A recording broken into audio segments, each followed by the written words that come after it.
Onzekerheid en licht optimisme in de havens van Zeeland en Gent. Het is een tijd met veel uitdagingen, geopolitiek gezien, economisch gezien. Als we kijken naar beleid, Europees, nationaal. Verwachtingen uitspreken voor 25 is in zekere zin lastig. En verder in deze Zeeland nu. Ook werkgevers willen meer inwoners. Een nieuw leven voor kunstwerk, broden en vissen.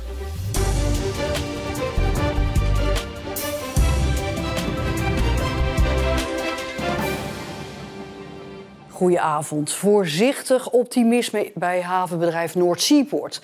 Na een kleine groei, maar de cijfers zijn nog lang niet op het niveau van een paar jaar geleden.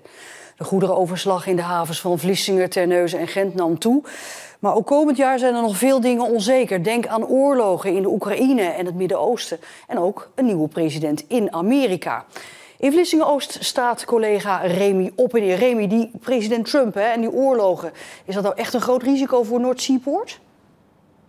Ja, of het een groot risico is, dat is nog moeilijk in te schatten. Want we weten natuurlijk niet precies wat er allemaal gaat gebeuren. Feit is wel dat wat er wereldwijd gebeurt, dat echt direct effect kan hebben voor een bedrijf als Noord Seaport. Als de olieprijzen bijvoorbeeld omhoog gaan, dan merken ze dat hier eigenlijk meteen. En een bedrijf als Noord Seaport, in dit geval hebben ze één groot voordeel. Ze doen aan diversificatie, zoals dat zo mooi heet. En dat betekent eigenlijk dat ze op verschillende markten actief zijn. Ze zijn heel groot in de bulkgoederen, maar ze zijn bijvoorbeeld ook actief in de overslag van containers. Nou, en als dan één markt instort, kan dat meestal wel opgevangen worden door een andere markt, waardoor de klap toch niet zo heel erg groot is. En dat soort van zekerheid, mag je het misschien wel noemen, zorgde vandaag bij de jaarcijfers mede voor optimistische gezichten bij de bestuurders. Voorzichtig positieve cijfers en dus ook tevreden bestuurders bij havenbedrijf Noord Seaport. We zien een lichte stijging en die noemen we opbeurend. Zeker na een moeilijk jaar in 2023. Het geeft ons ook houvast voor de toekomst. Voor de scheepvaart een groei van 0,7%. Dat klinkt mooi, maar vorig jaar was er een krimp van 11%. Dus dat verschil is nog steeds groot. Maar het is in ieder geval een groei en daar houden we ons aan vast. En zoals ik zeg, dat biedt ook continuïteit.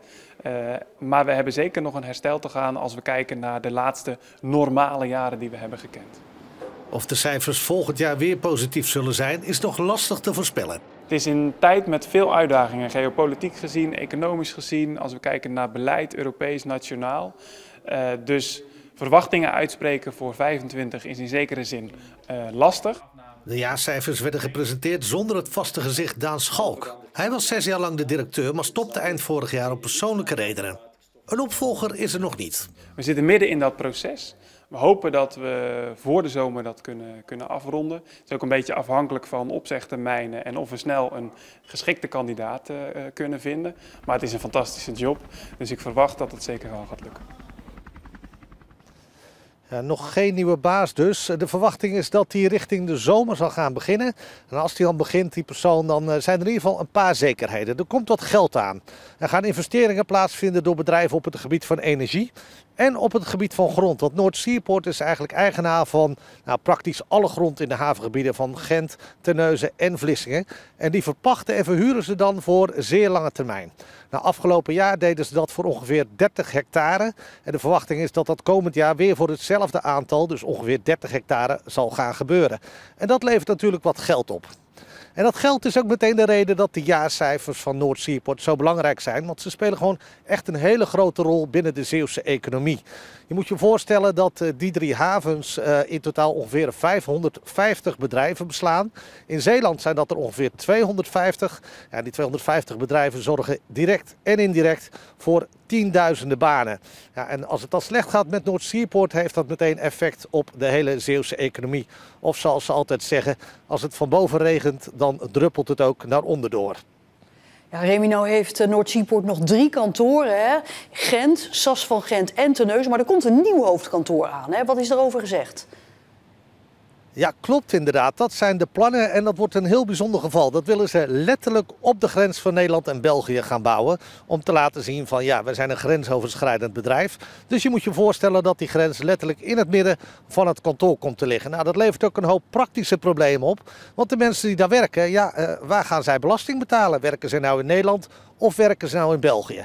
Nou, dat is een hoop geregeld en uitzoekwerk voor Noord Seaport. Daar zijn ze nu allemaal heel druk mee bezig. Maar ze hebben ook gezegd, we zijn heel ambitieus ambitieus. We willen eigenlijk in 2028 dat bureau, dat kantoor op de grens betrekken. Dus ja, ze hebben zich daarmee nog wel een extra uitdaging gesteld voor de toekomst. Remy Oppeneer, dankjewel. De Zeeuwse werkgevers sluiten zich aan bij Hugo de Jonge. Er moeten meer Zeeuwen komen. Waar de Jonge het over zeker 200.000 nieuwe Zeeuwen erbij heeft, zijn de werkgevers iets bescheidener. Ze vinden dat de Zeeuwse bevolking moet doorgroeien naar 450.000 mensen. Dus zo'n 50.000 erbij. Om die mensen naar Zeeland te halen en het bestaande huizentekort aan te pakken, zouden er een kleine 40.000 woningen bijgebouwd moeten worden. De nieuwe mensen zijn nodig vanwege de vergrijzing en om de personeelstekorten tegen te gaan. Vandaag stond er weinig wind en is er dus weinig van te zien. Maar voortaan wapperen hier maar 2 vlaggen. Die van de provincie Zeeland en de rode vlag van het provinciehuis. De afgelopen jaren was er een beetje een wildgroei met allerlei vlaggen van organisaties of gebeurtenissen. Vaak gebaseerd op een emotioneel moment waar de provincie dan later weer anders over dacht. En daarom dus nu voortaan uniforme regels. Wie in Terneuzen zijn eigen activiteit wil organiseren rond de opvoering van de Passion, kan subsidie aanvragen bij de gemeente. Die wil zoveel mogelijk bewoners bij de opvoering betrekken en geeft maximaal €500 per initiatief, dat dan wel met de Passion te maken moet hebben. De Passion wordt donderdag 17 april opgevoerd op het Stadhuisplein. Het is de eerste keer dat het evenement van de KRO-NCRV naar Zeeland komt. Ja, op het eerste gezicht leek het erg mee te vallen. De smeulbrand bij de kunstuitleen in Terneuzen, half november vorig jaar. Toch is deze bibliotheek voor schilderijen en andere kunst nog niet open. Er staan alleen nog maar lege witte stellingen. 2 maanden na de brand en je ziet het, nog steeds geen kunst. Deze ruimte is al 10 keer schoongemaakt, wordt zelfs opnieuw geschilderd. En toch ruikt het hier bij Vlagen nog steeds naar rook. Ja, dat klopt. De geur blijft hangen, terwijl er al heel veel gesopt en gepoetst is en professioneel schoonmaakbedrijf is geweest om het helemaal roetvrij te maken. De smeulbrand ontstond hier door kortsluiting in een lamp.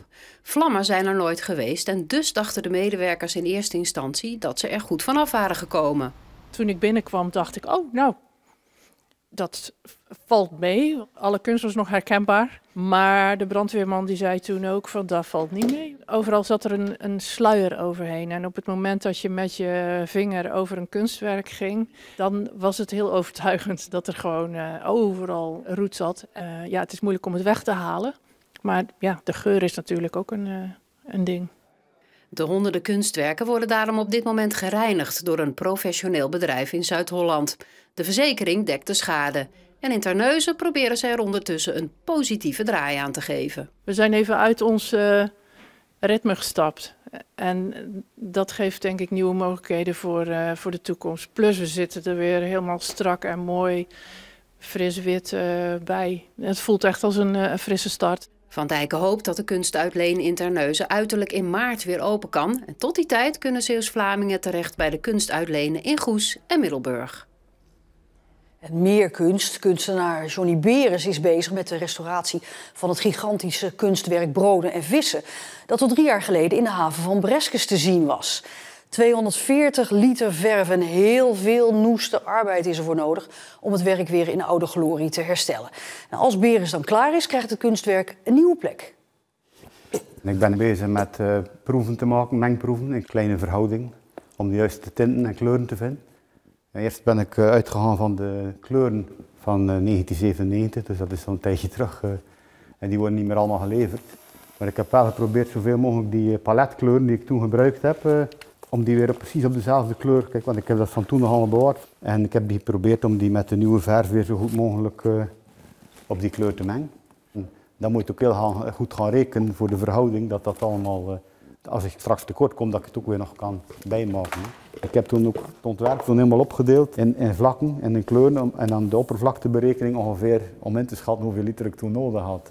Ik dacht dat er nog terug lag iets van 240 liter of zo. Hier in Terneuzen op de silo van Verbrugge Terminals moeten de Broden en Vissen herrijzen. En voor die nieuwe locatie zijn behalve de restauratie en herschildering wel meer aanpassingen nodig. De gevel waar dit werk nu opkomt is ook veel groter dan de Grand Silo in Breskes, dus het komt eigenlijk nu op een grotere wand. Dus dan wordt de verhouding ook anders? Heel anders en Breskes was die kast, die fronten waren echt bijna spierwit. Die ga ik nu in betongrijs kleur schilderen, zoals de silo hier in Terneuzen. Zodat dat goed overeenkomt met die kleur.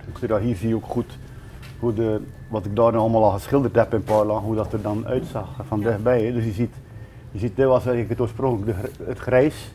En je ziet dan de rode hechtprimer die ik er als ondergrond onder heb gezet, doorheen schijnen. En daar zijn zelfs weer al dingen weggesleten in de loop der jaren, dat het wit van de plaat weer terugkomt.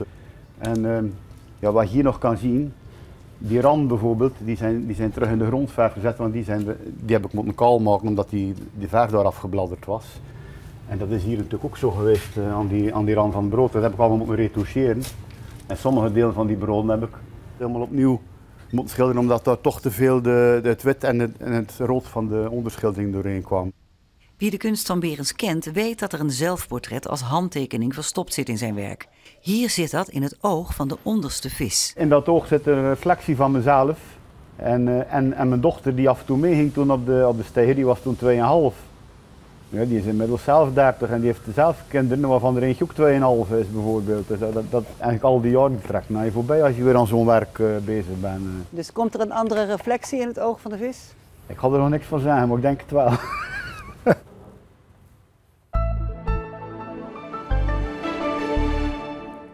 Vanochtend in Zeeland op veel plaatsen mist en wat motregen.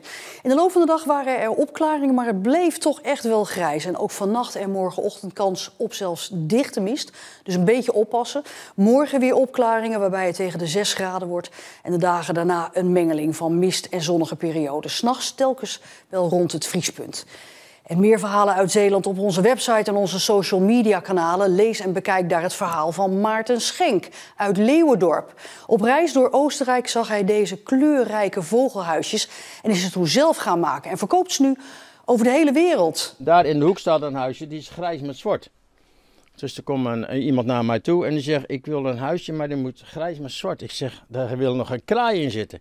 Nou, ik denk, ik zal het maar maken. Dus ik had er 3 gemaakt en was ik in 1 week alle 3 kwijt. Dat is een populair model. Ja, schijnbaar wel. Ja, ik vind er zelf niks aan. Maar goed, als iemand grijs met zwart wil, maak ik het toch gewoon, hè.